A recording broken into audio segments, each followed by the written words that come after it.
siyam na marino na ating kababayan ay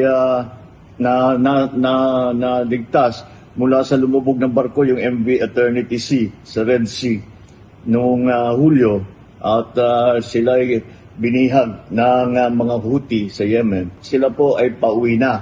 Itong Miyerkules na dumating sila sa Oman mula sa Yemen, at sinalubong sila ng mga tauhan natin sa Philippine Embassy sa Muscat at saka ng Department of Migrant Workers.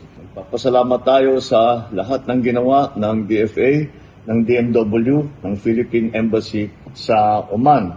At huwag po natin kakalimutan na magpasalamat sa Omani government dahil sila talaga ay walang tigil na tumutulong sa atin. At kaya't pinapaabot ko ang pasasalamat ko sa Sultanate of Oman. Ang namumuno ay ang Sultan Haitham bin Tariq.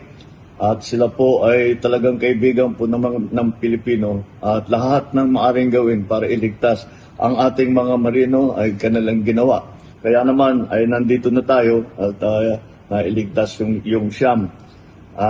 Dumating sila sa Oman, nagka-briefing ng kaunti, inaayos ang mga dokumento nila, at hindi na natin pinatagal.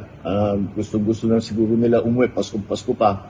Kaya pinauwi na natin at parating na rito sa Pilipinas. Ipapaabot din natin ang ating pakikiramay sa pamilya ni Mr. Neil Roy Faner dahil po siya ay sumakabilang buhay nung inatake yung barko na sinasakyan ng mga marino natin. Ito po ay ating ginawa dahil alam naman natin na kuminsan delikado ang nagiging buhay ng ating mga marino dahil kung saan sila pumupunta, napapasok sila sa war zone, kung saan yung mga lugar kung saan may gera, nadadamay sila. Kaya mabuti kahit medyo natagalan ay sa wakas ay makauwi na ang ating mga kababayan.